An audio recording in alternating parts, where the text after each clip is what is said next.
Đúng rồi.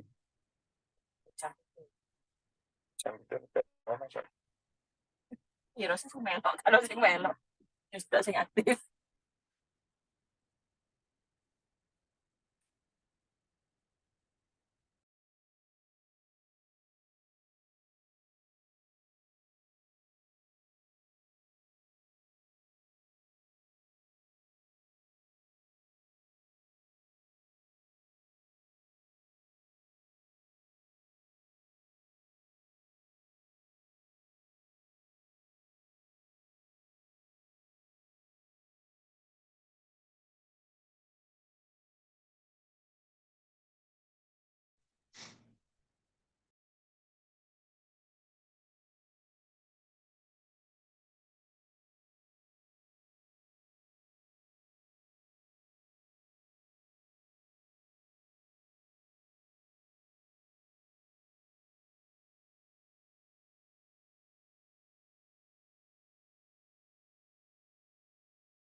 Oke, suara aku masuk nggak ya?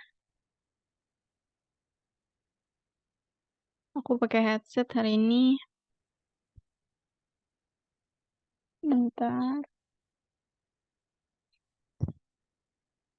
Oke, karena udah jam segini aku mulai aja ya. Aku share screen dulu sebentar.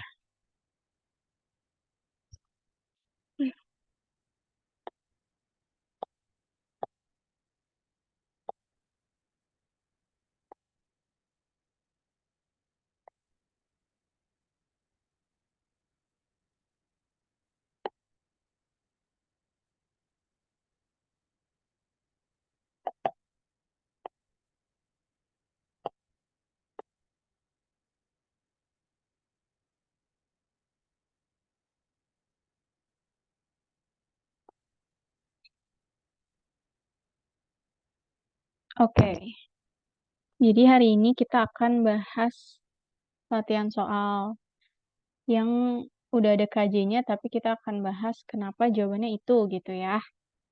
Seperti biasa, supaya banyak latihan kan semakin terbiasa. Karena mungkin teman-teman mikirnya kalau PPU, PBM, atau literasi bahasa Indonesia mungkin lebih mudah dari mata pelajaran lain. Tapi terkadang kalau tidak teliti juga akan mengecoh gitu. Jadi kita hari ini akan bahas latihan soal. Kita mulai dari nomor 1. Ini masih mudah ya. Ini di sini juga udah aku kasih catatan-catatan untuk teman-teman supaya lebih mudah dipahami. Yang pertama ini masih tentang lawan kata atau antonim. Yang dia tanya adalah lawan kata keunggulan yang terletak pada kalimat 8. Oke, kalimatnya adalah yang dimaksud oleh unity in diversity adalah bagaimana memaknai perbedaan sebagai sesuatu yang menjadi keunggulan dalam suatu bangsa. Seperti biasa, kalau misalnya ditanyanya antonim atau sinonim, kita harus tahu kata dasar dari kata yang ditanya. Karena kata yang ditanya adalah keunggulan, itu kata dasarnya adalah unggul.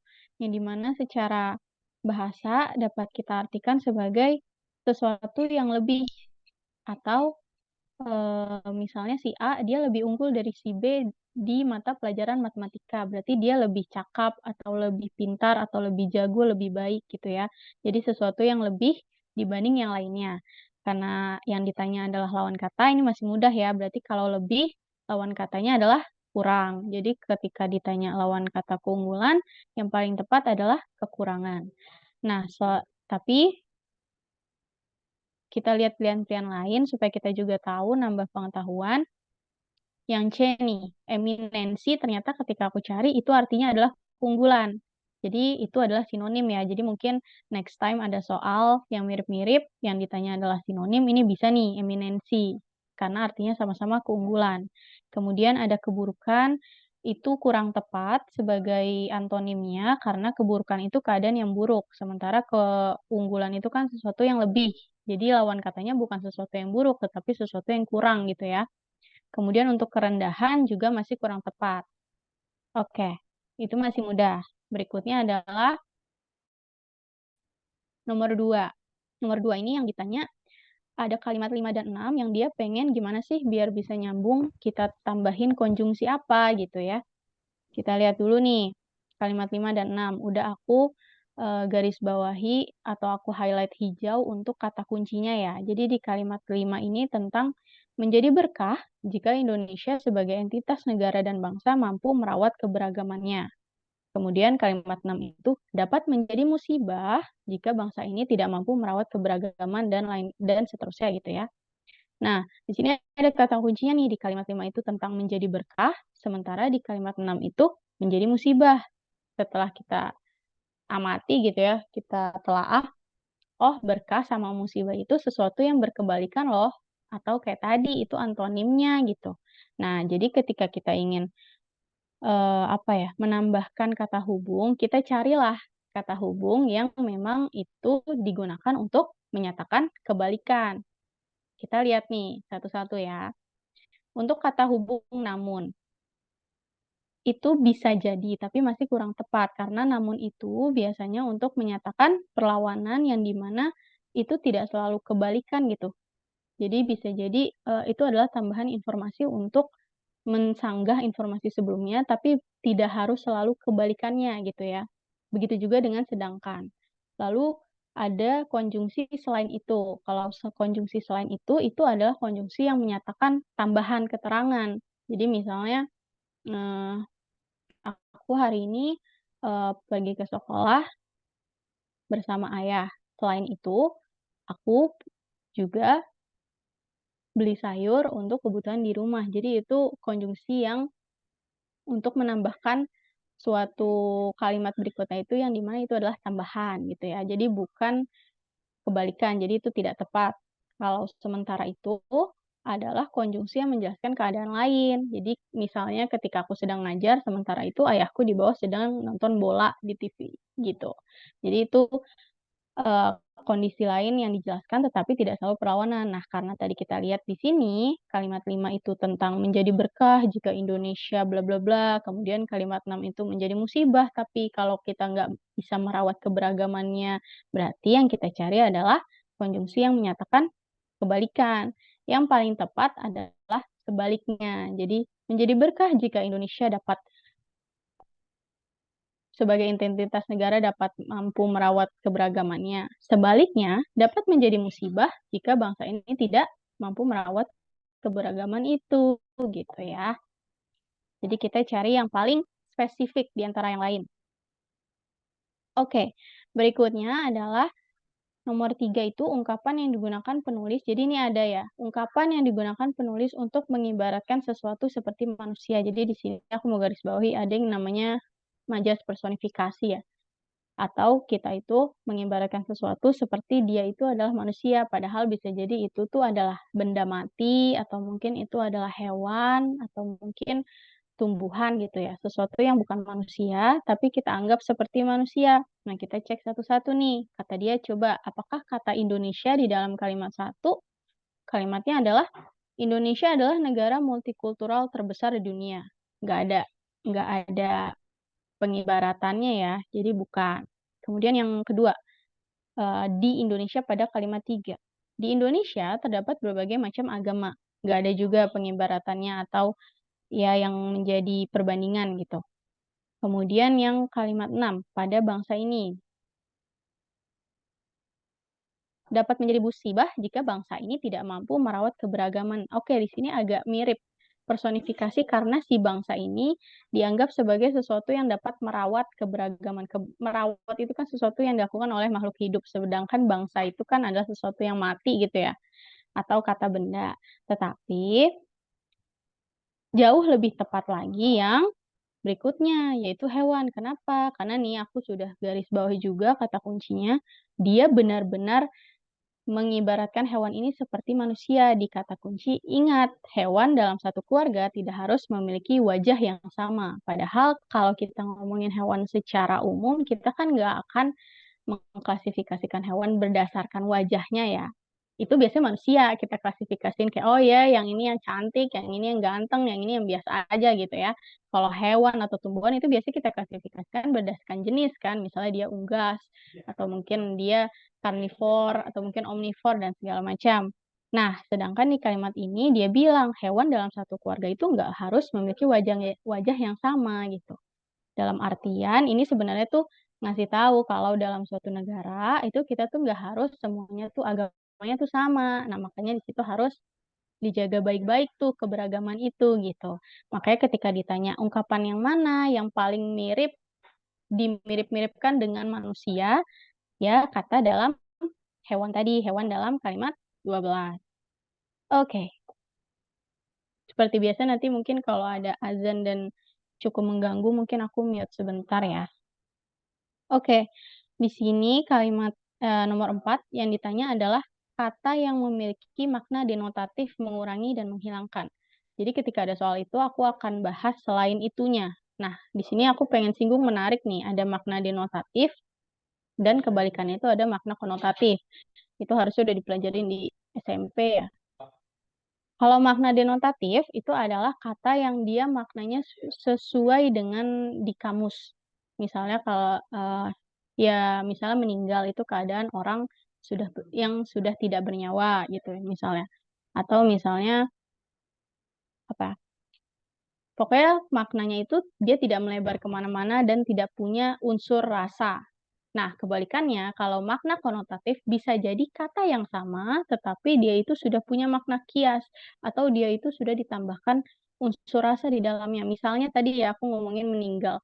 Misalnya, dia akan menjadi kata bermakna denotatif ketika kalimatnya itu seperti ini, "Nenekku meninggal semalam di rumah sakit." Lalu ada kata yang lain, "Udah deh, mati aja lu." Gitu. Yang satu mati, yang satu meninggal.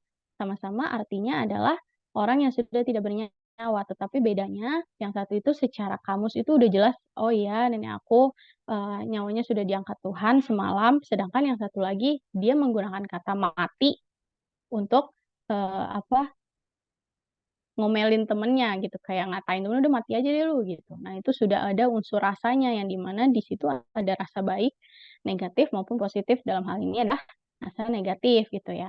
Jadi ketika, ada soal mana yang bermakna konotatif itu harus dicek lagi ke teksnya, karena bisa jadi satu kata yang sama dia bermakna denotatif maupun konotatif berdasarkan teks yang ada di soal. Nah, yang dia tanya hari ini adalah makna denotatif, yang artinya mengurangi atau menghilangkan.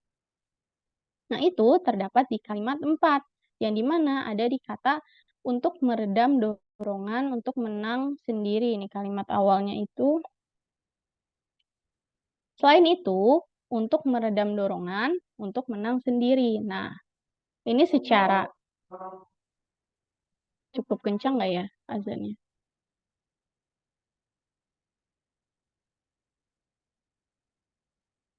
Nggak apa-apa, aku lanjut sebentar. Nah, secara denotatif, meredam ini artinya adalah mengurangi atau menghilangkan. Karena kalau kita cek di kalimat yang lain nih, misalnya kalimat 2, gejala ini dapat dipahami jika melihat keadaan masyarakat Indonesia yang semakin terjebak dalam berbagai konflik dan peningkatan radikalisme. Nggak ada kata yang sekiranya bermakna mengurangi ya, yang ada malah peningkatan nih, bukan mengurangi. Kemudian kalimat 3, dalam situasi seperti itu, kedua kata di atas memang selalu dirapalkan bak mantra yang diharapkan mampu meredakan kegerahan akan hiruk-pikuk perbedaan. Nah, oke, ini bisa jadi jawabannya 2 ya. Aku baru baca nih. Meredakan kegerahan akan hiruk-pikuk perbedaan. meredakan itu kan artinya mengurangi dan menghilangkan juga ya. Kemudian untuk yang nomor 4, selain itu untuk meredam dorongan untuk menang sendiri. Nah, kalau untuk kalimat 5, namun apakah keduanya akan dapat memenuhi harapan itu? Nggak ada ya yang artinya itu. Kemudian terakhir adalah kata dia ada di kalimat 9. Namun perlu disadari bahwa tafsir makna akan selalu mengalami perubahan sesuai dinamika sosial dan budaya masyarakat Indonesia sendiri maupun dunia. Oke, ini menarik nih yang kayak tadi aku bilang. Satu kata yang sekiranya bersinonim, tapi yang satu itu dia bermakna denotatif, yang satu bermakna konotatif. Nah, kalau menurut aku, untuk yang kalimat 3, dia maknanya itu konotatif, karena ada kata mampu meredakan yang aku tanda ini. Kenapa bisa dia konotatif? Mampu meredakan kegerahan akan hiruk-pikuk perbedaan. Kenapa konotatif? Di sini kata meredakan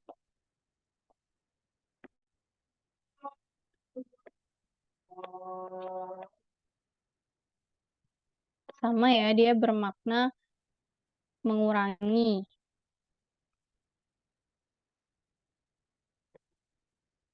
atau menghilangkan.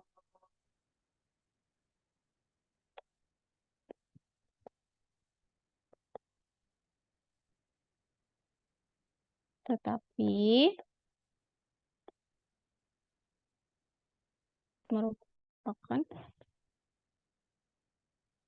kata bermakna konotatif karena terdapat unsur rasa.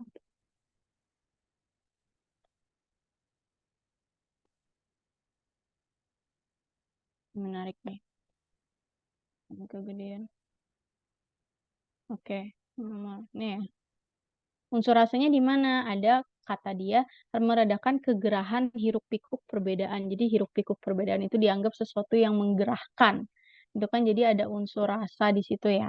Sementara untuk kalimat 4, itu dia nggak ada unsur rasanya. Dia hanya sekedar untuk meredam dorongan. Jadi ketika yang ditanya itu maknanya denotatif, nih kan dia mintanya yang denotatif.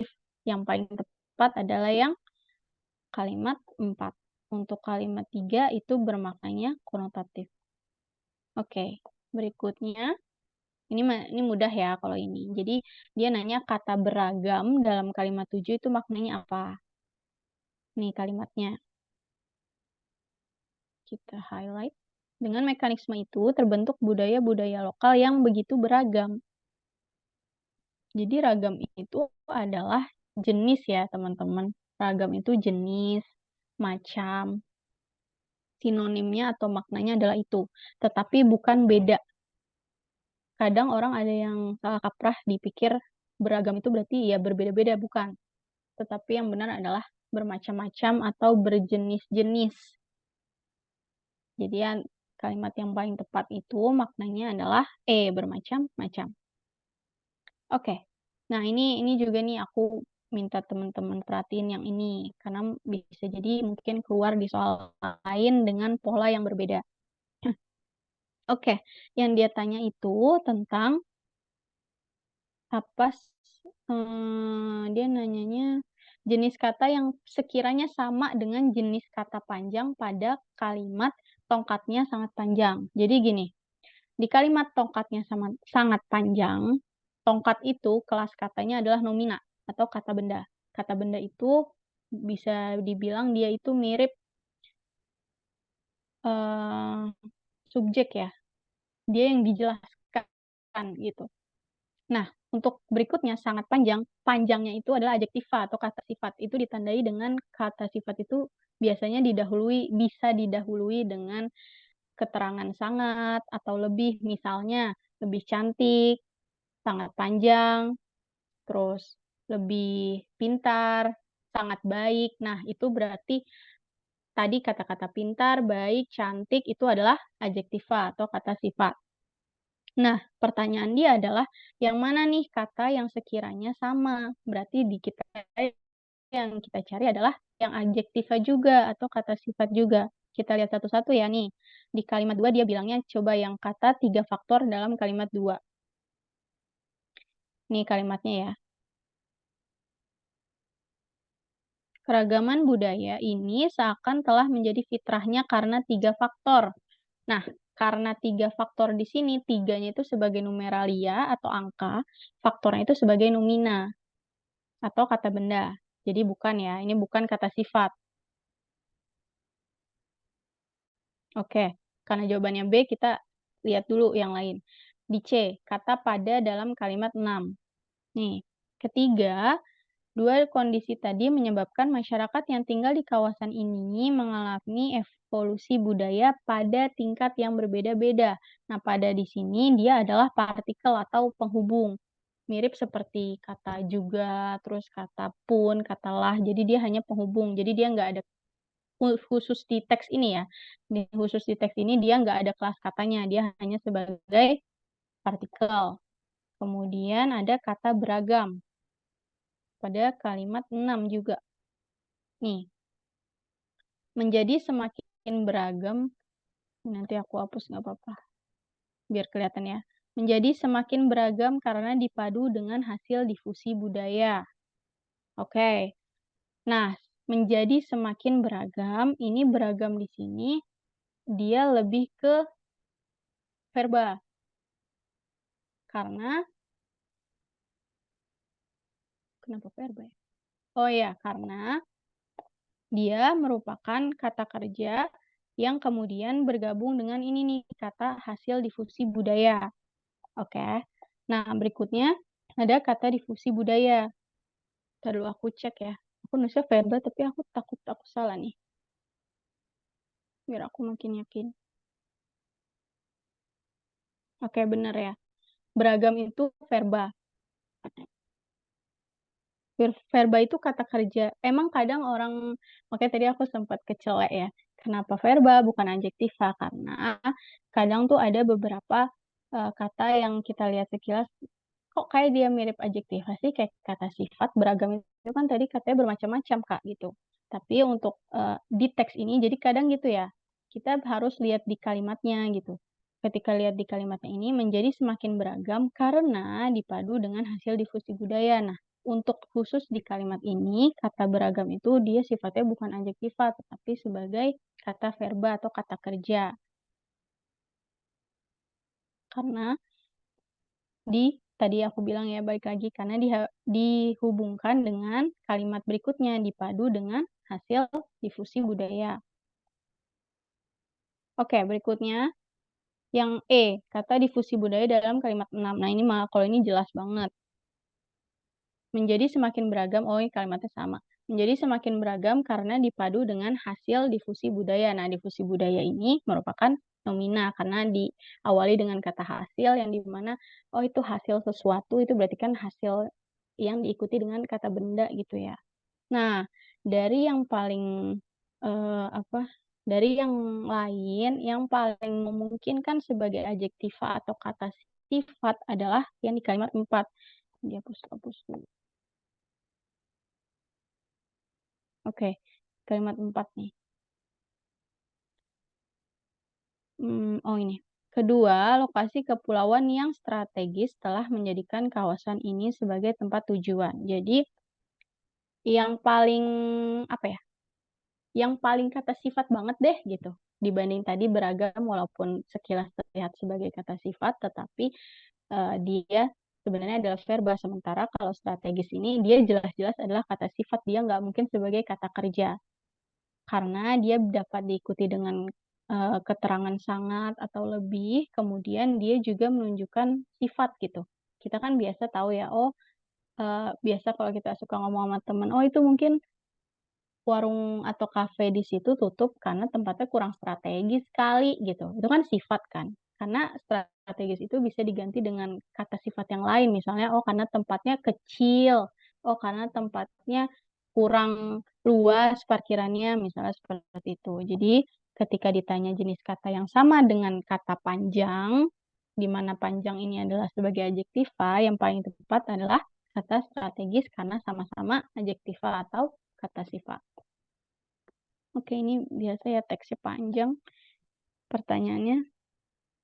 Oke, frasa mana pada bacaan di atas yang polanya sama dengan pola frasa peradaban modern?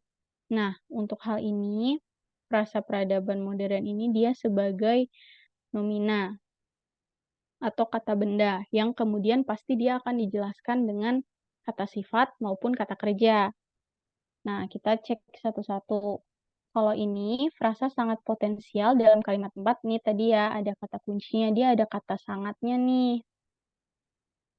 Jadi jelas-jelas dia adalah adjektiva. Adjektiva atau kata sifat. Jadi ini kurang tepat ya. Kan yang dia tanya yang sekiranya sama seperti peradaban modern. Kemudian ketika dicek yang lain, ini tuh maksudnya pilihan-pilihan yang lain, dari pilihan B, C, D, sampai E, itu semuanya nomina. Terus yang mana Kak jawabannya? Kenapa jawabannya B? Padahal yang lain secara kelas kata sama. Oke, ketika kita eliminasi pilihan, kita bisa eliminasi dari tadi. Pertama-tama kita eliminasi dari jenis kelas katanya. Oh, yang A jelas-jelas salah, karena dari jenis kelas katanya aja udah salah. Yang satu nomina nih, peradaban modern itu adalah nomina, sedangkan sangat potensial itu adalah adjektiva. Nah, ketika udah dieliminasi dari cara itu, lalu lihat pilihan lain udah nggak bisa lagi pakai cara itu, kita pakai cara berikutnya, yaitu kita cek langsung ke kalimatnya.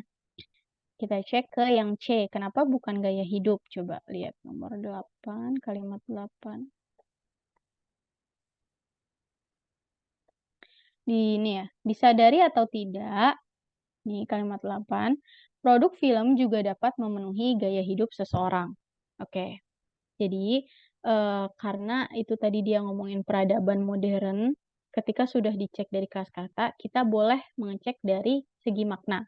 Peradaban modern itu kan lingkupnya luas ya. Bisa dari gaya hidup, bisa dari apa lagi nih, konsumsi apa ya bahasanya, sifat konsumsi seseorang, atau mungkin dari bagaimana dia bekerja dan segala macam, yang dimana sebenarnya itu, selain gaya hidup ada hal-hal lain gitu. Nah, di kalimat ini, gaya hidup ini lingkupnya terlalu kecil nih, tidak sebanding dengan pola peradaban modern, berarti kurang tepat. Walaupun sekilas terlihat peradaban modern sama gaya hidup bukannya mirip ya, karena kan semakin modern ini biasanya gaya hidup tuh mengikuti, tapi seperti yang tadi aku bilang, tidak hanya gaya hidup kan, pasti ada hal-hal lain yang mengikuti gitu. Oke, jadi dari segi makna, peradaban modern ini dia lingkupnya lebih luas, sedangkan aku kenapa sih? Sedangkan gaya hidup dia segi maknanya masih lingkupnya lebih kecil. Kita cari yang lingkupnya sama luasnya ya. Terus produk kapitalis, oke sama. Kita cek aja kalimatnya boleh. Sebagai produk kapitalis nih, kalimat 13, disadari atau tidak, film-film juga mencoba untuk mengonstruksi pola pikiran manusia dan seterusnya. Oke, sebagai produk kapitalis. Nah, produk kapitalis ini, apa namanya, kemudian dia lanjutkan dengan keterangan, oh produk kapitalis yang dia maksud hanya film-film. Berarti dari segi makna, lingkup makna dia juga kecil nih.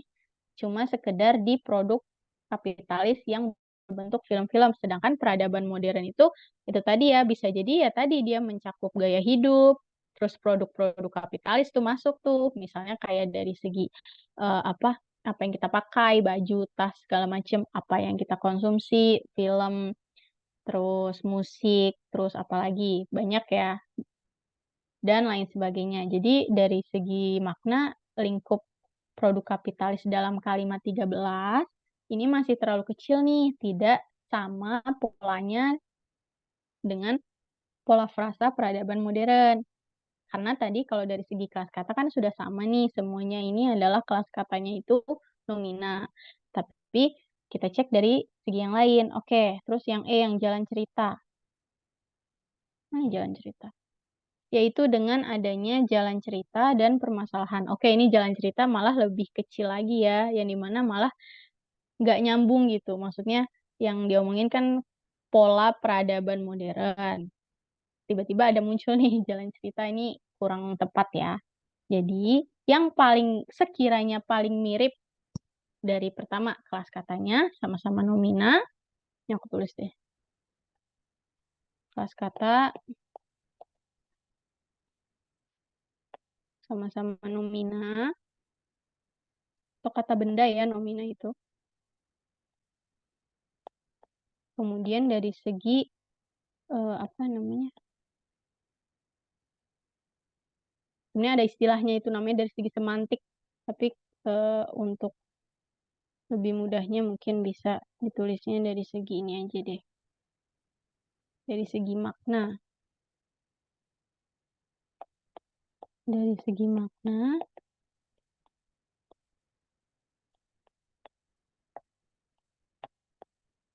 cakupan maknanya sama besar.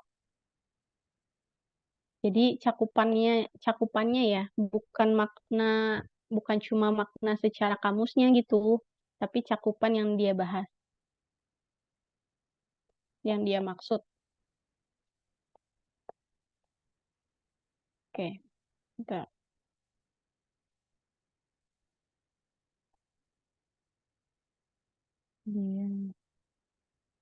Oke,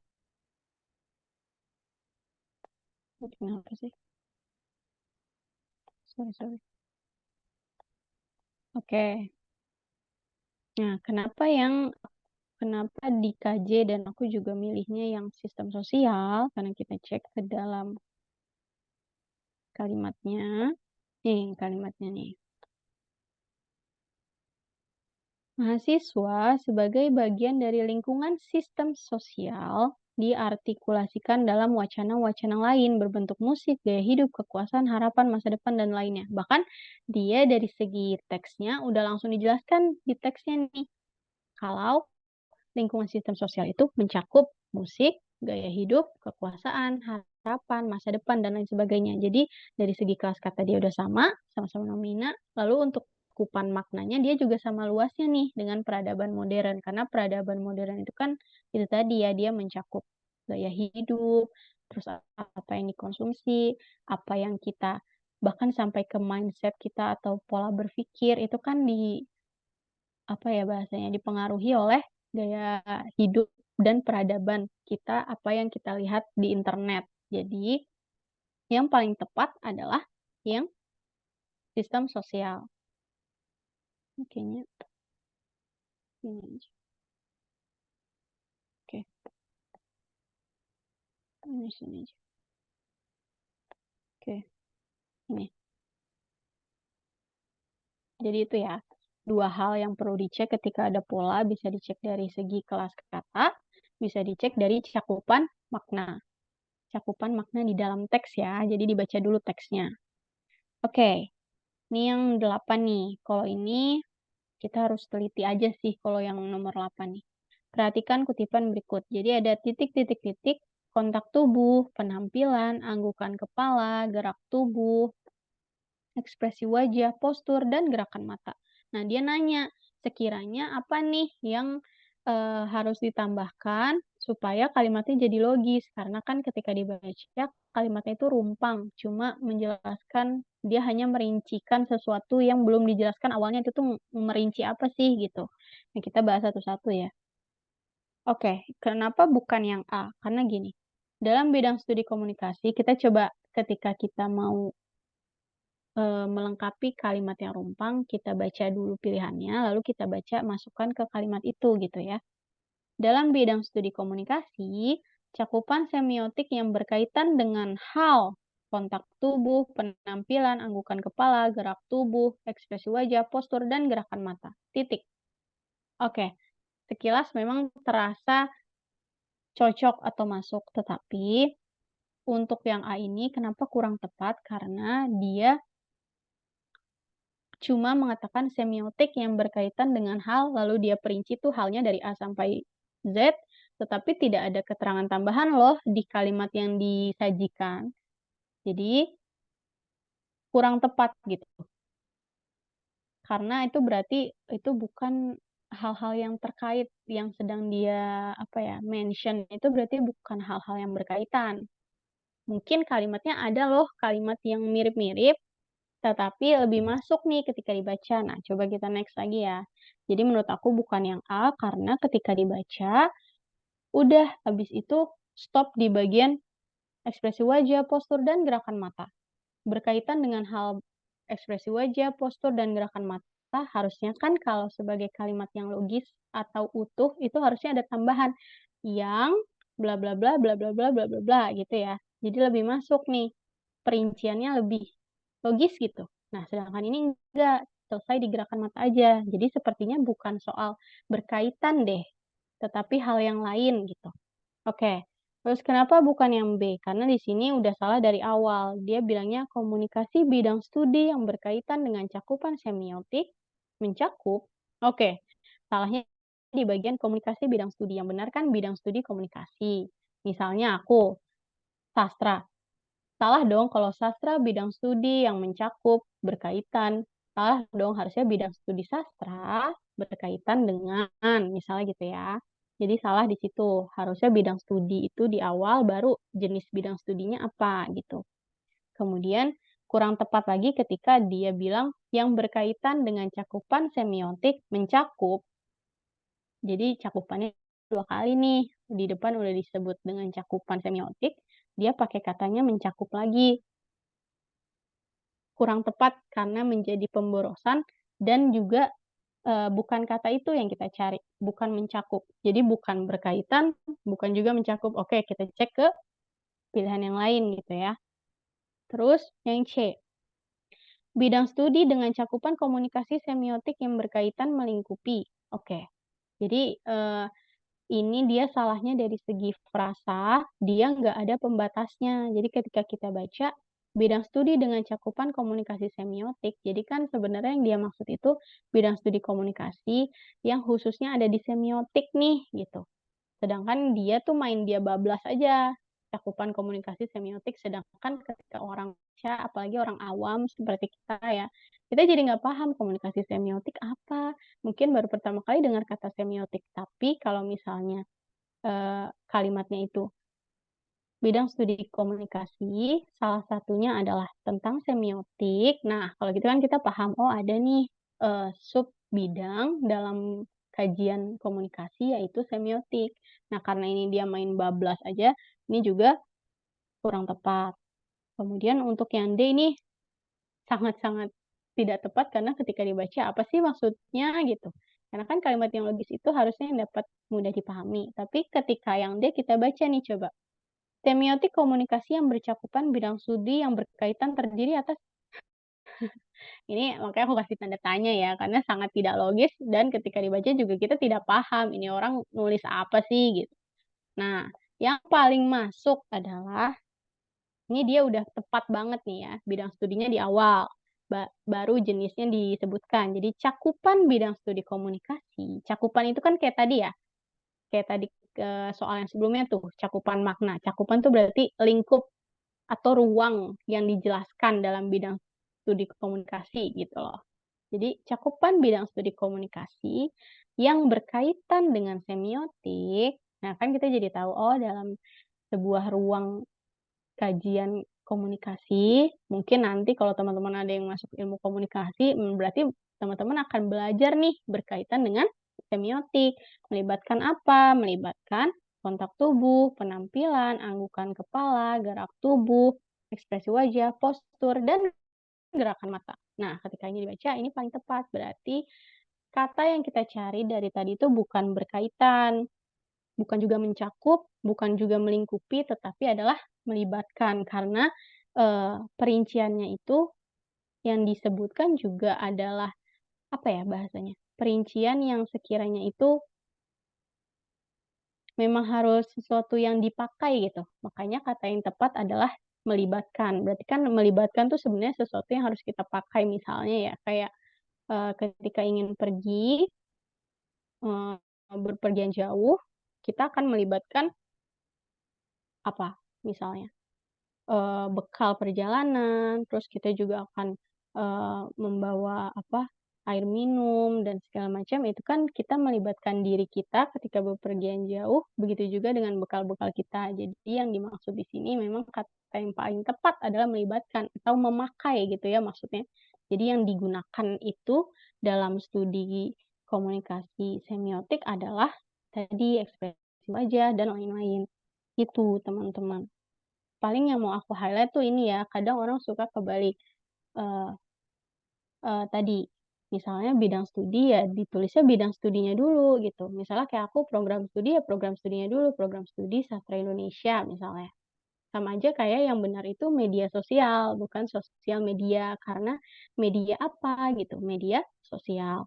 Bisa jadi misalnya media yang lain, media massa itu kan berarti berita dan segala macam gitu ya. Kalau media sosial tuh yang kayak kita pakai di TikTok, WhatsApp, dan segala macam. Jadi yang ketika menulis sesuatu perincian itu, ininya dulu, apa ya bahasanya, induknya dulu. Kayak bidang studi itu kan sesuatu yang umum, baru jelaskan dengan sesuatu yang khusus. Oh, bidang studi komunikasi, oh bidang studi ilmu sejarah, oh bidang studi, psikologi misalnya gitu. Jadi, teman-teman juga bisa lihat di pilihan-pilihan lain, oh ini kebalik nih gitu. Harusnya yang umumnya dulu baru yang khusus gitu ya. Oke. Nah, ini sama nih, nomor 9 tentang personifikasi atau ungkapan yang seolah-olah dia itu manusia, padahal bisa jadi dia adalah benda mati atau mungkin malah sesuatu yang nggak hidup sama sekali gitu. Nah, dalam teks ini ternyata yang dibahas itu tentang objek studi tadi, jenis objek studi komunikasi. Dia nanya, ungkapan mana yang sekiranya menunjukkan bahwa dia tuh pakai majas personifikasi nih. Nah, kalau di soal ini kita bisa cek, apa namanya, dari segi kata ganti. Kenapa? Karena di sini di kalimat pertama dalam studi komunikasi, oke, makanya aku tandai nih, oh berarti komunikasi itu adalah sebuah objek studi, jenis ya, sebuah jenis objek studi. Semiotik berperan sebagai tanda sebagai studi tentang tanda dan cara kerja. Istilah lain yang ditawarkan adalah semiologi. Nah, kata kuncinya ada di sini. Lingkup yang dijadikan bahan studinya. Nah, di sini padahal di kalimat pertama itu dalam studi komunikasi. Berarti itu adalah suatu jenis objek studi. Tetapi ketika di kalimat 3, dia pakai kata gantinya. Kata ganti NYA ya, maksudnya kata gantinya. Nya itu secara bahasa itu kan sebenarnya adalah dia, tetapi diubah menjadinya gitu ya. Nah, seolah-olah si studi komunikasi ini adalah seseorang, padahal dia itu kan adalah kata benda ya, itu dia suatu kajian, suatu mata pelajaran. Nah, makanya di sini seolah-olah objek studi komunikasi itu adalah seseorang memakai kata gantinya, karena sebenarnya yang paling tepat kalau kita mau memperlakukan dia sebagai kata benda itu sebenarnya yang paling tepat itu tersebut harusnya ya. Lingkup yang dijadikan bahan studi tersebut meliputi gitu. Sebenarnya ini mungkin akan lebih mudah dipahami kalau dalam bahasa Inggris. Ini contoh perbandingannya tuh gini loh, misalnya dia itu sebenarnya it. Jadi kan apa ya? It, tapi dia diperlakukan atau di-treat seolah-olah dia itu adalah she atau he gitu. Padahal dia itu adalah it atau kata benda si studi komunikasi ini, tetapi dia pakai kata gantinya tuh nya. Nya itu kalau dalam bahasa Inggris kayak her atau his. Padahal kan harusnya kalau kata benda itu it gitu kan. Nah, kalau di bahasa Indonesia mungkin agak bingung sih, agak kecelek dikit karena mirip-mirip. Nah, di sini makanya yang paling tepat adalah ungkapan yang digunakan untuk mengibaratkan sesuatu seperti manusia adalah lingkup yang dijadikan bahan studinya. Kata kuncinya ada di katanya karena dia menggunakan kata gantinya yang berarti dia seolah-olah studi komunikasi itu adalah seseorang, bukan benda. Itu. Untuk nomor 10 ini aku garis bawahi karena pertanyaannya itu ada pada kalimat 11 nih, kata dia. Tapi di teksnya nih, kan di sini ada ya, bacaan berikut untuk nomor 8 sampai 10. Tapi kalimatnya cuma sampai kalimat 4 nih. Terus aku mau coba cek di teks sebelumnya juga nggak ada kata konvensional nih di kalimat 11. Jadi untuk kalimat 11 ini untuk nomor 10 ini aku tandai karena nggak ada kalimat 11 ya, mungkin kepotong kali. Oke. Nah, ini kita mulai ke logis tidak logis kalimat nih. Mungkin nanti di pertemuan berikutnya bisa jadi itu jadi materi gitu ya. Karena ini juga aku belajar ulang karena oh iya gitu. Aku juga agak lupa-lupa kalau kalimat logis tidak logis. Oke, yang dia tanya adalah kalimat tidak logis dalam bacaan tersebut. Jadi gini, eh, ketika aku tadi kerjain terus aku susah mencari kenapa dia bisa tidak logis. Oh, ternyata tidak logisnya itu ketika dia dibaca sendirian. Jadi kadang kita itu suka kurang teliti ketika ada teks karena dia adalah kalimat-kalimat yang ada di dalam satu teks utuh. Jadi kita bacanya barengan nih sama kalimat lain. Makanya kita nggak ngeh kenapa dia bisa nggak logis. Nah, ternyata nggak logisnya itu dari segi ketika dibaca sendirian, dia kurang logis nih. Karena mungkin keterangannya itu kurang, atau mungkin ada bagian yang hilang, dan lain sebagainya. Nah, dari situ kita bisa cek nih. Jadi menurut KJ-nya, kalimat yang tidak logis itu ada di kalimat 6. Tapi kita cek dulu pilihan-pilihan lain supaya makin yakin ya. Dia bilang pokoknya kalimat 4, 5, 6, 7, 8. Yang tidak logis menurut dia kalimat 6. Kenapanya? Coba kita cek. Oke, dari kalimat 4 dulu. Wilayah tersebut mengalami pergerakan tanah apabila curah hujan di atas normal, terutama pada daerah yang berbatasan dengan lembah, sungai, gawir, tebing jalan, atau jika lereng mengalami gangguan. Oke, ini jadi kalimat logis itu kan sesuatu yang sekiranya kita kurang paham nih. Ketika baca kita kurang nangkep apa sih maksudnya gitu. Tapi untuk kalimat 4 ini udah cukup logis ya. Karena dia udah ada subjeknya, udah ada predikatnya. Ini ya, subjeknya sebagai wilayah tersebut mengalami pergerakan tanah. Jadi dia udah lengkap banget nih SPOK-nya gitu. Wilayah mengalami sebagai predikat pergerakan tanah.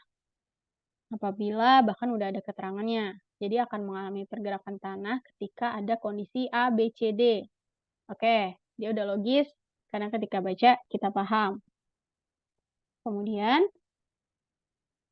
kalimat 5. Adapun 10 titik itu ialah di Jakarta Selatan, ada di Cilandak, Jagakarsa, dan seterusnya gitu ya. Ini juga sudah logis dari segi, oh kita paham nih ada 10 titik yang rawan mengalami gangguan.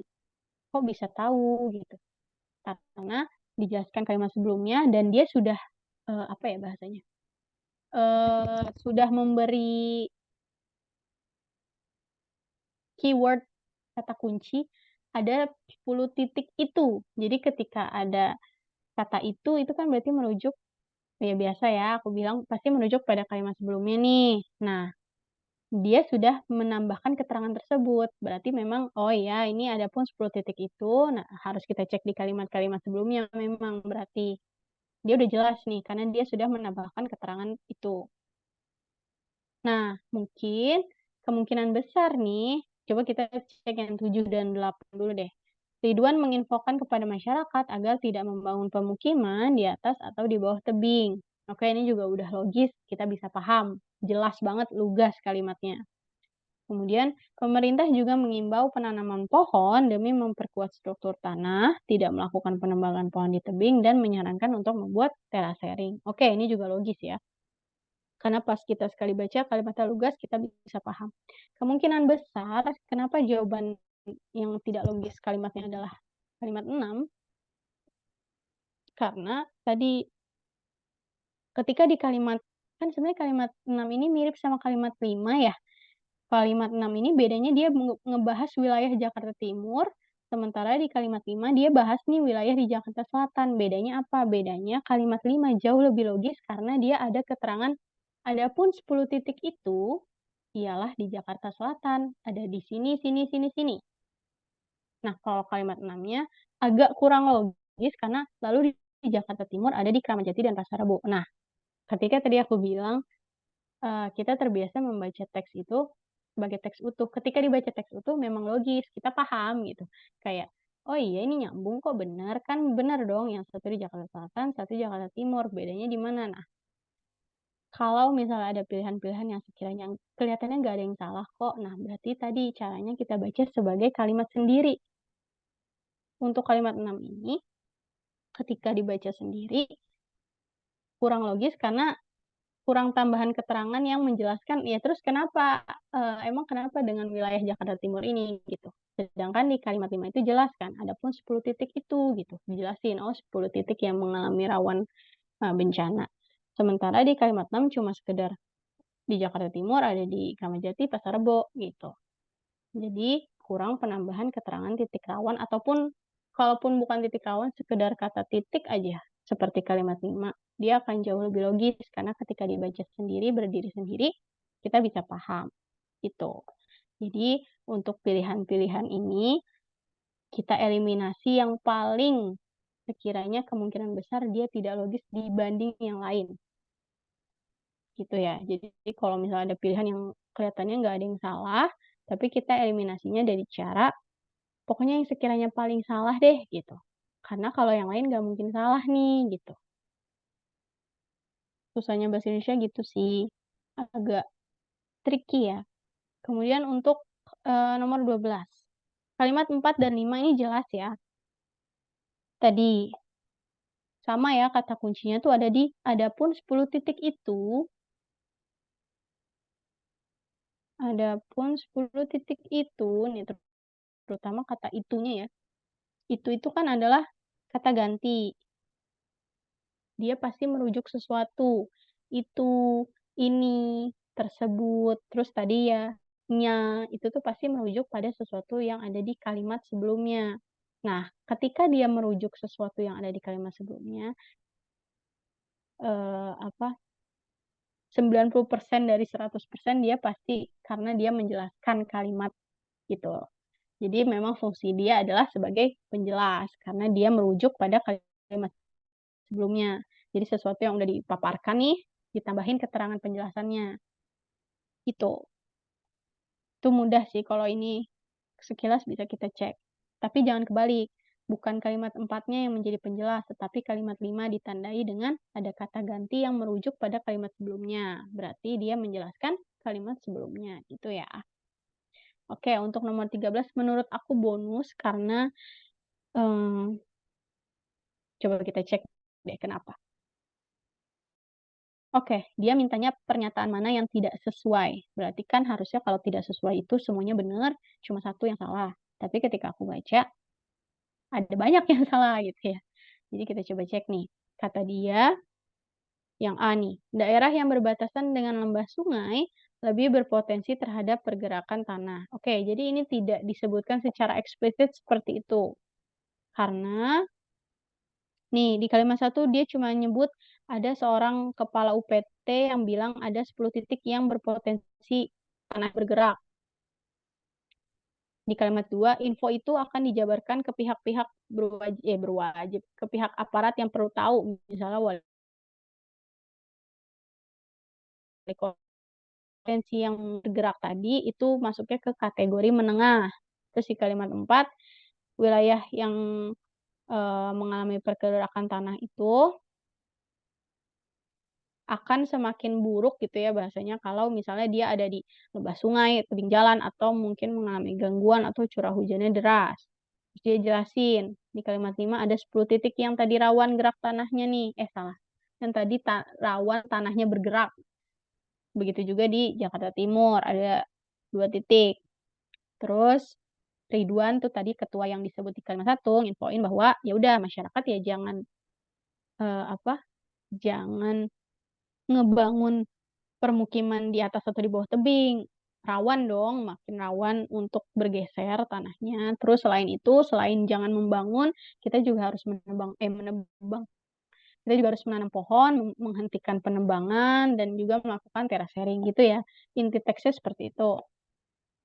Nah, berarti kan nggak ada secara eksplisit dia sebutkan bahwa daerah yang berbatasan dengan lembah sungai lebih berpotensi terhadap gerakan tanah itu tadi nggak dia sebutin.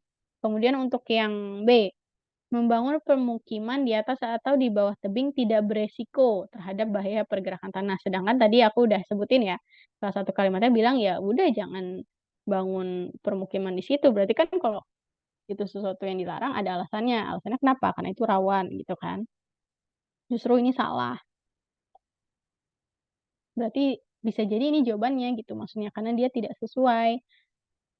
Kemudian untuk yang C, dikajinya sih C, tapi justru apa namanya, ini tuh adalah sesuai dengan pernyataan, karena kan tadi dibilang ya, dapat dipengaruhi oleh penebangan pohon. Kita tahu dari mana, dari, apa namanya,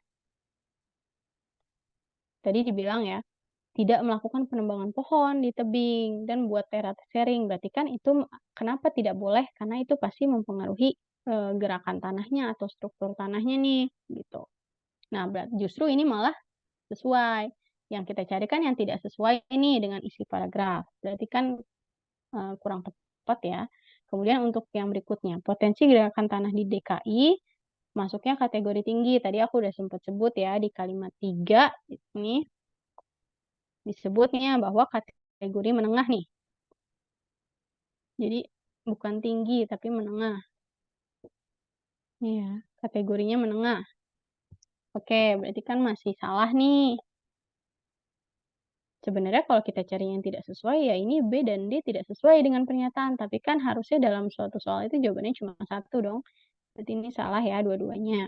Kemudian untuk yang E, informasi 10 titik yang berpotensi mengalami pergerakan tanah akan diberikan kepada aparat wilayah. Itu tadi ada ya. Ini bahkan secara eksplisit dituliskan nih. Nih, bahwa akan diteruskan, ya ada kalimatnya, akan diteruskan pihaknya ke aparat wilayah. Oke, dia sesuai. Berarti menurut aku nomor 13 ini bonus karena jawabannya lebih dari satu yang tidak sesuai gitu ya. Oke, 6 soal lagi nih. Kemudian ini gampang ya, kata permukiman. Kalau permukiman itu kan apa? Itu daerah untuk bermukim ya. Karena kan kita biasa ya permukiman warga, atau mungkin ya permukiman warga sih biasanya dipakainya. Itu pasti membicarakan tentang daerahnya ya. Jadi bukan perihal bermukim, udah geser belum sih? Bukan prosesnya, bukan cara, bukan hasil, tetapi daerahnya. Permukiman itu yang dibahas adalah wilayahnya gitu. Oke, nih 15 berikutnya. Sedikit lagi, kesalahan penempatan antara kata kerja dan objek adalah yang nomor 7 nih yang salah. Udah aku highlight kuning juga nih, ada di sebelah kiri nih, teman-teman bisa lihat. Kalimatnya itu, jadi sebenarnya bukan salah sih, lebih ke arah kurang tepat aja gitu. Ridwan menginfokan kepada masyarakat agar tidak membangun permukiman di atas atau di bawah tebing. Kurang tepatnya di mana? Kurang tepatnya adalah ketika ada kata kerja. Menginfokan, kan dia mintanya mana nih yang salah penempatan antara kata kerja dan objek. Lebih baik ketika sudah ada kata kerja, dia langsung diikuti dengan objek. Sementara kalau di sini dia dihubungkan dengan partikel nih, kepada. Udah nulis belum? Belum. Jadi dia hubungkan, bukan partikel, maaf, kata hubung. Dia tambahkan dengan kata hubung nih. Kata hubung kepada. Sebenarnya bukan salah, karena memang kita, masyarakat juga masih sering makainya kayak gitu. Oh, masih loading. Oke. Sebenarnya bukan salah, lebih ke kurang tepat aja. Jadi aku ingin menambahkan insight bahwa ketika ada kata kerja ini terutama dalam tulisan ya. Kalau misalnya dalam percakapan kita masih terbiasa kurang efektif. Tapi kalau dalam tulisan akan lebih baik lagi kalau bisa ditulis dengan seefektif mungkin. Caranya bagaimana? Ketika ada kata kerja yang diawali dengan prefiks atau imbuhan awal itu lebih baik langsung diikuti dengan objek yang dia maksud. Misalnya, kemarin tuh aku ngasih contohnya nih sama ya, aku kasih contohnya hal yang sama karena biasanya orang suka salah juga di sini. Ini ketika berbicara nih masih suka salah di sini. Aku sampai aku semester 3, 4 juga aku ngomongnya masih kayak gitu. Makanya dulu suka ditegur sama dosen aku gitu. Misalnya, kita nih kan suka presentasi nih. Teman-teman juga pasti di sekolah pernah presentasi. Itu biasa nih, kita suka ngomongnya, hari ini kita akan mempresentasikan tentang, apa ya misalnya, musik dan seni tradisional Bali, misalnya gitu. Akan lebih tepat lagi kalau tidak perlu pakai tambahan-tambahan seperti itu. Tidak perlu pakai tentang gitu. Kenapa? Karena boros. Karena meng itu sudah mengartikan bahwa itu tuh ya kita akan melakukan itu gitu. Jadi meng itu adalah imbuhan yang menyatakan proses atau melaksanakan sesuatu. Jadi ketika kita presentasi akan lebih efektif kalau kita ngomongnya hari ini kelompok kami akan mempresentasikan seni dan budaya tradisional Bali. Nah, kata ini juga kurang tepatnya di situ katanya. Kenapa? Karena ada kata kerja menginfokan kepada masyarakat, jadi akan lebih efektif lagi kalau langsung aja Ridwan menginfokan masyarakat agar tidak membangun permukiman di atas atau di bawah tebing, karena ya lebih efektif aja sih, jadi nggak boros aja gitu sebenarnya. Kalau dari segi salah, sebenarnya nggak sepenuhnya salah juga, tapi akan jauh lebih efektif kalau sudah ada kata meng yang diawali dengan meng gitu ya, itu langsung aja mempresentasikan, menjabarkan. Jadi misalnya ya, kepala sekolah memberitahukan kepada siswa, jadi nggak perlu pakai kepada lagi, jadi gitu loh. Kepala sekolah memberitahukan siswa agar jangan pulang terlalu malam, misalnya gitu. Itu lebih efektif seperti itu. Karena dari segi, apa tadi aku bilang? Dari segi makna, meng itu sudah bermakna melakukan gitu. Jadi nggak perlu pakai tambahan-tambahan kata di tengahnya gitu ya. Karena kalau kita cek nih di kalimat lain nggak ada yang keliru ya. Kan kita nyarinya kata kerja yang diikuti dengan objek nih. Kan kata kerjanya menginfokan, objeknya masyarakat. Lebih baik langsung aja menginfokan masyarakat gitu. Oke. Ini mana soalnya? Oke. Oke. Ini mudah ya. Kata itu, nah seperti biasa, itu adalah kan kata ganti. Pasti dia merujuk pada suatu apa kalimat sebelumnya.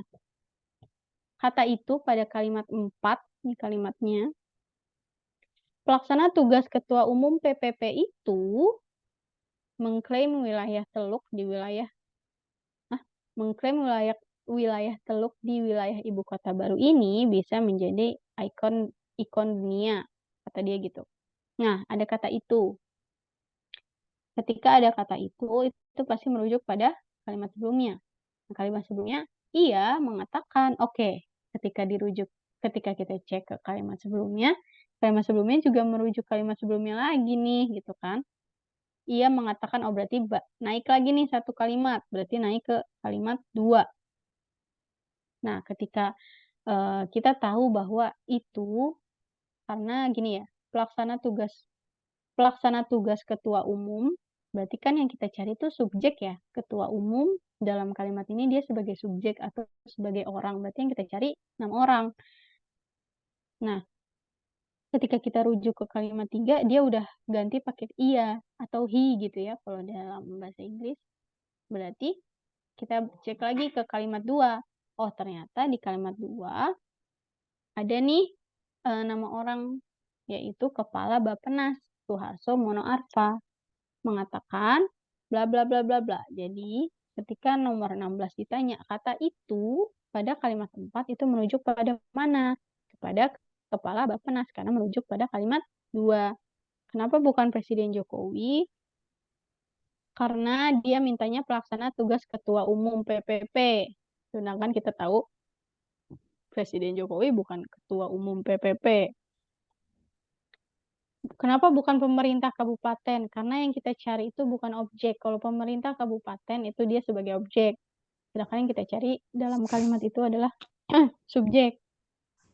Kemudian kenapa bukan masyarakat? Itu juga objek. Badan otoritas pelaksana bisa jadi subjek, tapi di kalimat 2 itu nggak ada penyebutan tentang dan otoritas belum ya. Bentar. Di kalimat 2 itu belum menyebutkan tentang badan otoritas. Lebih ke arah udah secara spesifik merujuk pada si Suharsonya. Jadi kata itu merujuk pada kepala Bappenasnya, Suharso Monoarfa. Oke. Nah, ini mudah nih. 4 soal terakhir.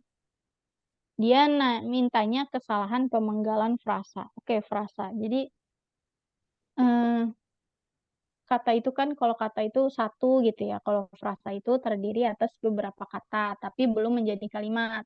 Nah, kalau kalimat itu ya ketika dia sudah kata-katanya itu sudah lengkap, sudah ada subjek, predikat, minimal subjek predikat gitu. Nah, yang dia minta adalah kesalahan pemenggalan frasa. Nah, kalau kesalahan pemenggalan itu bisa kita cek dari penggunaan tanda baca.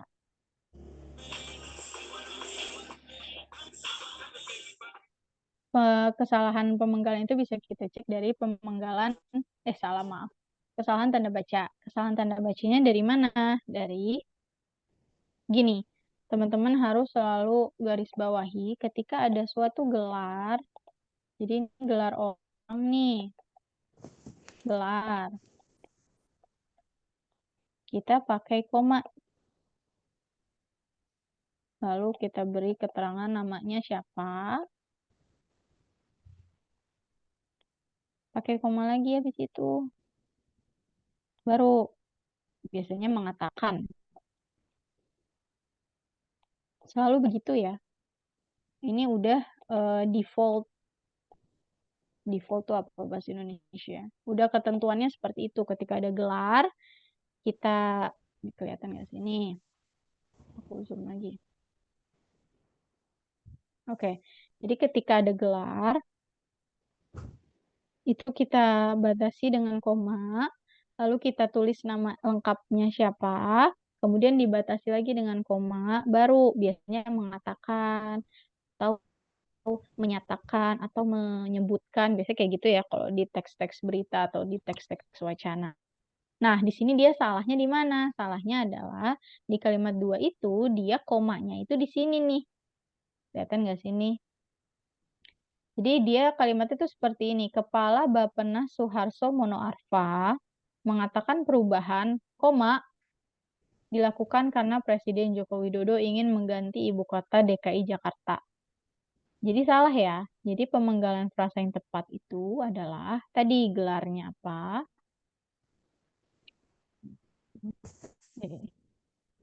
Apa sih ngaco?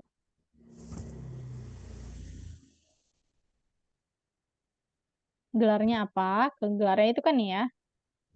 Gelar, koma, nama, koma, mengatakan. Jadi yang benar gitu.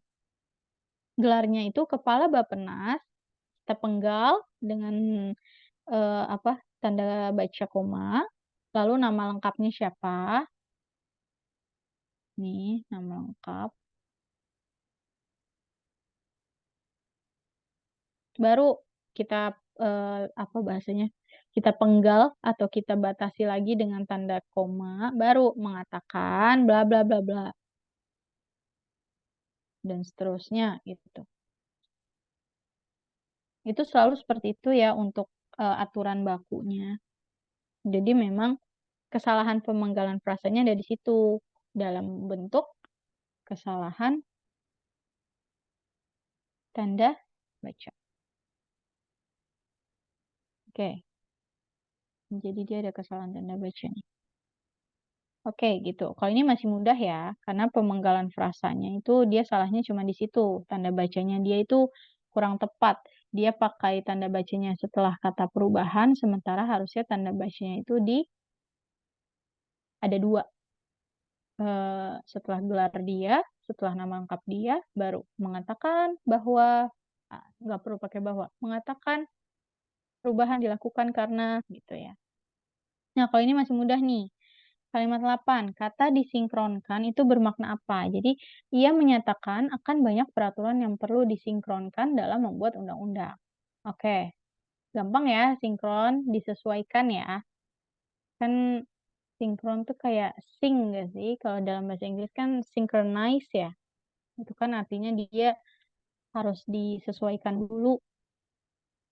Atau kalau mungkin teman-teman kurang yakin, ketika ada pertanyaan seperti ini, kita baca maknanya satu-satu, dimasukin ke kalimatnya. Misalnya, ia menyatakan akan banyak peraturan yang perlu ditetapkan dalam membuat undang-undang. Oke, sekilas terlihat mirip. Terlihat tepat. Tapi kita harus cek dari segi konteks kalimatnya nih.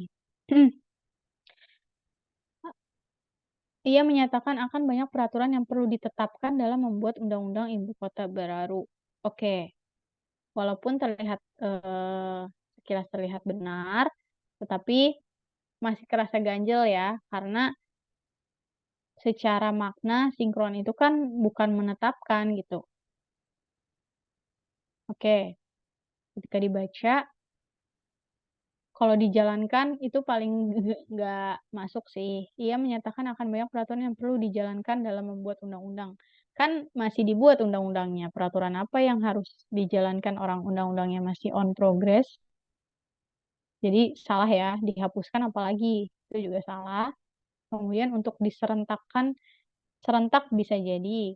Karena kan serentak itu sesuatu yang disamakan. Tetapi kalau dalam pilihan kata itu selalu ya, aku selalu gitu.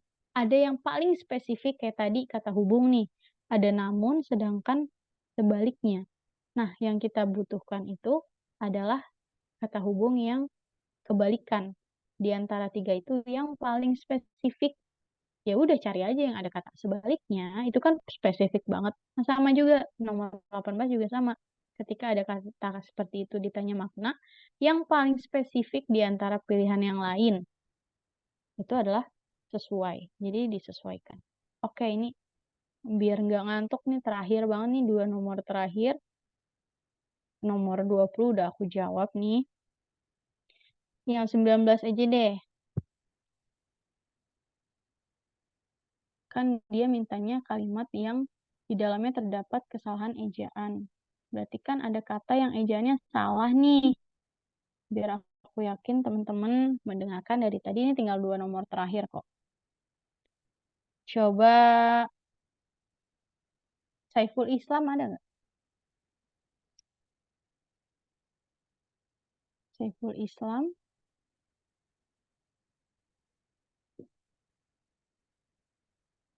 atau mungkin Kirana atau Yusron. Nomor terakhir, nomor 19, karena nomor 20 udah aku bahas sih. Oke, Fran. Boleh, Fran. Kata yang ejaannya salah dalam kalimat ini yang mana ya, Fran? Menurut aku sih Kak, tadi sore udah sempet nyari ya, draft Kak. Seharusnya Kenapa tuh? nggak make T Kak, dia langsung aja draft biasa aja, nggak ada T-nya. Oke. Oke, makasih ya, Fran. Makasih Ya juga nih Kak, aku jadi tahu nih. Aku didengerin. Makasih loh, aku terharu. Hehe. Oke, jadi kalau ada misalnya kalau ke apa ya? Kalau yang ditanya itu kesalahan ejaan, emang kitanya yang harus banyak-banyak nyari sih di kamus gitu. Kadang kita suka ke Gocek kalau katanya itu ada dalam bahasa Inggris, tapi ada juga dalam bahasa Indonesia. Seperti misalnya waktu pertemuan keberapa tuh, aku ngasih contoh elit. Ternyata dalam bahasa Indonesia tulisannya elite loh, pakai E di belakangnya. Kayak gitu-gitu ya. Itu yang dimana kita nggak akan tahu kalau kita nggak nyari tahu. Jadi kayak tadi Kevin, iya aku udah cari tahu Kak. Emang harus seperti itu ketika ngejain bahasa Indonesia itu dibuka-buka lagi kamusnya. Karena eh, kalau nggak kayak gitu kita nggak akan tahu. Kalau nggak salah Kayaknya kalau di Twitter banyak deh yang apa maksudnya yang biasanya suka dia dengan baik hati membagikan nih kata-kata baku nih yang kayak gini guys gitu. Mungkin bisa dicari-cari aja kalau luang dibaca-baca. Karena walaupun misalnya cuma 1, 2 soal tuh lumayan kalau kalian bisa jawab bener gitu ya. Atau cara lain adalah kalian cari aja di kalimatnya gitu. Misalnya di kalimat ini, kan udah jelas nih jawabannya yang 7. Nah, kalimatnya adalah, di sisi lain, kata Soeharto, pihaknya juga tengah menyiapkan draft dan naskah akademik undang-undang tentang ibu kota baru.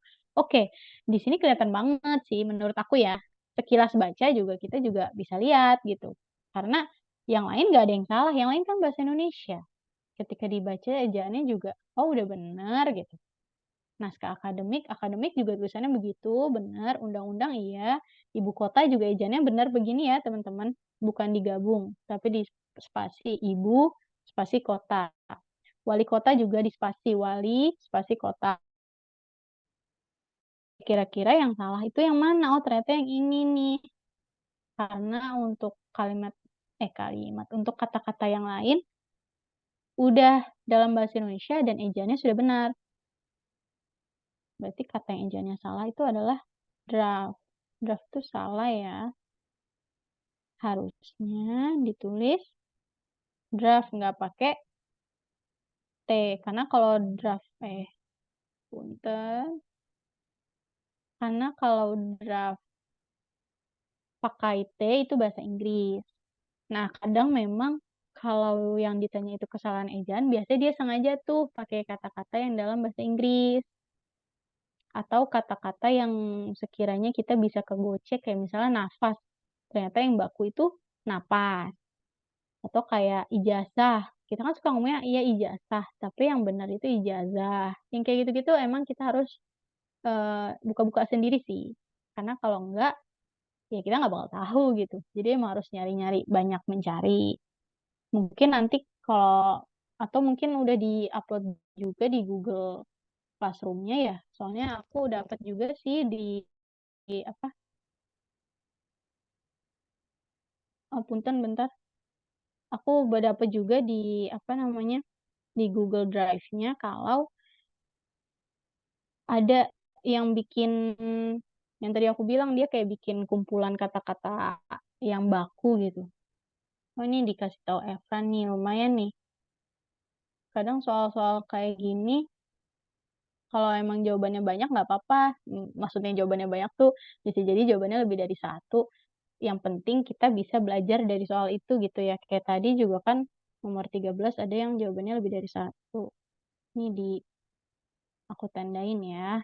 Karena diingetin ya sama Efran nih. Makasih Efran.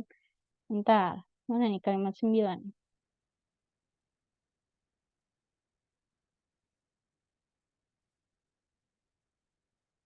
Bentar ya.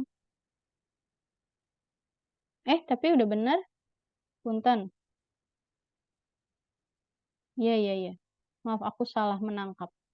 Tapi nggak apa-apa, kita tulis nih kata-kata yang uniknya nih. Ini kan nanti diupload ke Google Drive ya. Jadi biar, apa namanya. Iya, iya. Maaf ya, Ebran. Aku juga salah nangkep. Bacanya sambil ngomong soalnya, jadi nggak fokus. Bentar tadi kalimat 7 yang salah ya. Nih, draft. Oke, bener. Ini dihapus. Jadi jawabannya benar 7 ya. Tapi nggak apa-apa nih, bisa kita temukan kata-kata. Ini yang aku, bentarnya baterainya low. Ini yang aku ijoin itu berarti yang sekiranya ejaannya itu begitu gitu. Buat jadi, aduh, buat jadi inian aja sih. Buat jadi pengetahuan kita. Kalian aku baca ya. Ini ibu kota benar. Apalagi nih?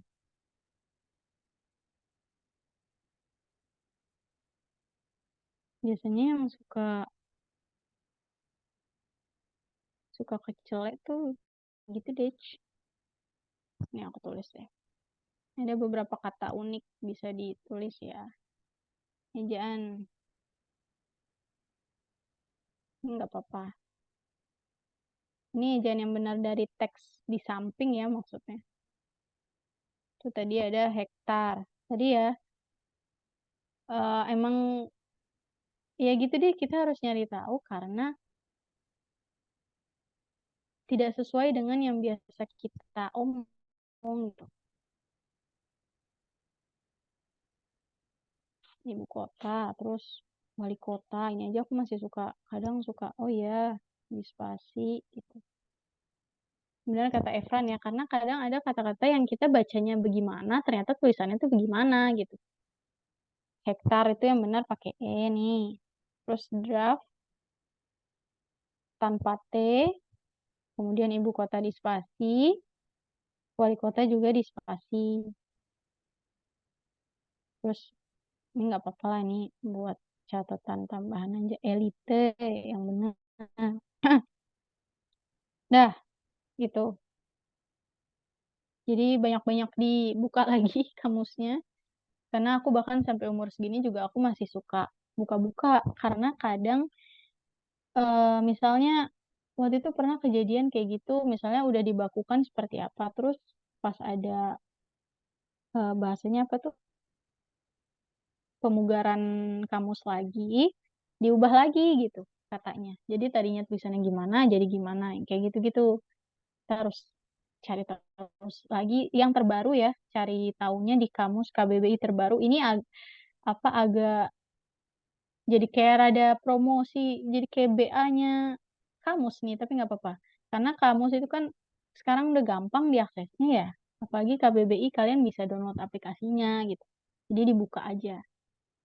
Oke, terakhir sebagai penutup, ini ya kalimat tidak logis pada bacaan di atas ini sama ya kalimatnya yang kalimat dua ini. Karena akan selalu aku ingatkan cara menulis kalau misalnya kita eh, di teks berita itu biasanya selalu gitu, selalu ada kalimat misalnya Presiden Republik Indonesia, Joko Widodo, mengatakan IKN adalah bla bla bla bla gitu. Jadi selalu tulisannya begitu ya cara menulisnya. Atau misalnya nih di apa kutipan langsung, biasanya di berita juga ada kutipan langsung. Misalnya itu adalah suatu kejadian kecelakaan atau misalnya suatu demo atau apa yang orang suka ditanya nih, gimana pendapatnya Bapak gitu. Nah, itu biasanya ada kutipan langsungnya, Kak. Cara menulis kutipan langsung itu tanda kutip, lalu kalimatnya, lalu koma, kutip lagi, baru kata, ini presiden lagi nggak apa-apa ya, kata Presiden Republik Indonesia. Kenapa koma? Karena kalimatnya belum selesai. Walaupun itu ada di dalam tanda kutip, ini misalnya gini ya. Penggunaan tanda baca nih masih suka ini soalnya masih suka kecele misalnya Indonesia sebaiknya bersiap-siap jika ada bersiap-siap untuk menghadapi tantangan 5 tahun ke depan. Misalnya ya, misalnya ada yang ngomong gini, nah ini kutipan langsung dalam berita. Nah, jangan lupa dia itu ketika ada kutipan langsung dalam berita tapi belum selesai, ini pakainya koma ya teman-teman, jangan pakai titik. Karena ada kalimatnya belum selesai, kata Presiden Joko Widodo, ini contoh aja. Ini nggak ada teksnya sih, ini contoh aja. Nah, ini yang kadang masih suka lupa nih, caranya kayak gini. Ini pakainya koma nih. Di sini nih, koma ya, bukan titik. Karena kalimatnya belum selesai, masih ada kata Presiden Joko Widodo. Begitu juga dengan yang tadi aku bilang, kalau gelar, misalnya siapa? Misalnya ketua kelas, jangan ketua kelas, ketua DPR di Jakarta, misalnya. Ini koma ya, koma diikuti dengan namanya Bapak. biasanya bukan bapak, langsung namanya. Ya anggaplah namanya siapa gitu ya. Xavier siapalah gitu. Koma baru mengatakan. Ini selalu begini ya urutannya. Karena kadang kita suka kebalik, nulisnya suka gini, ketua.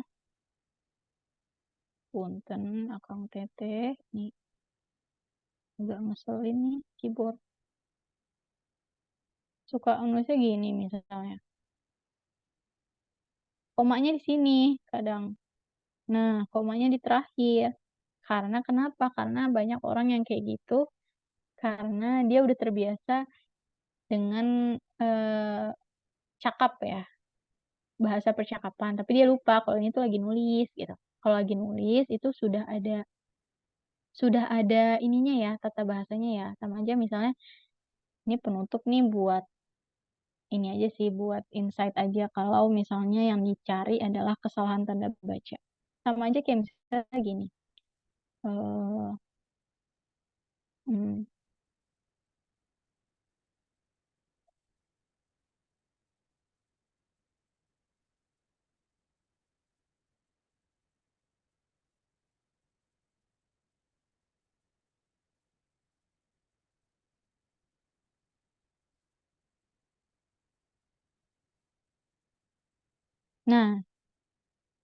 nah, yaitu ini juga masih suka keliru nih.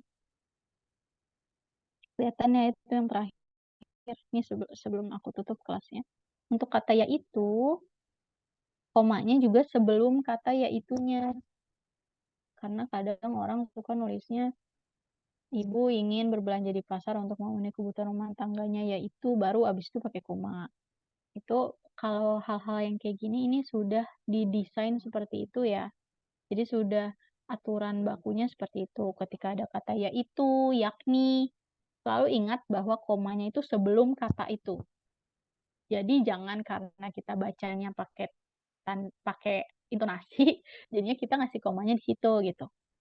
Gitu ya. Ini cuma ini aja sih, cuma mau ngingetin aja. Karena kadang ada soal yang nanyanya soal penggunaan tanda baca atau kesalahan ejaan.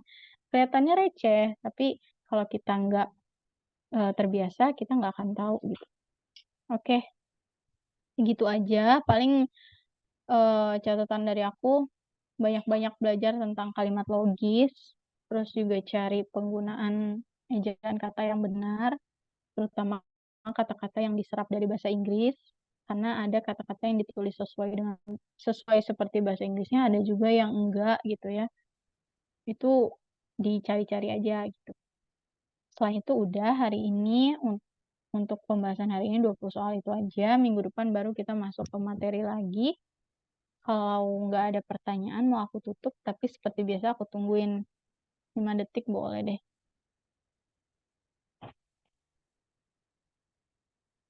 5 detik sebelum aku menutup kelas. 1, 2, dan aku mana sih?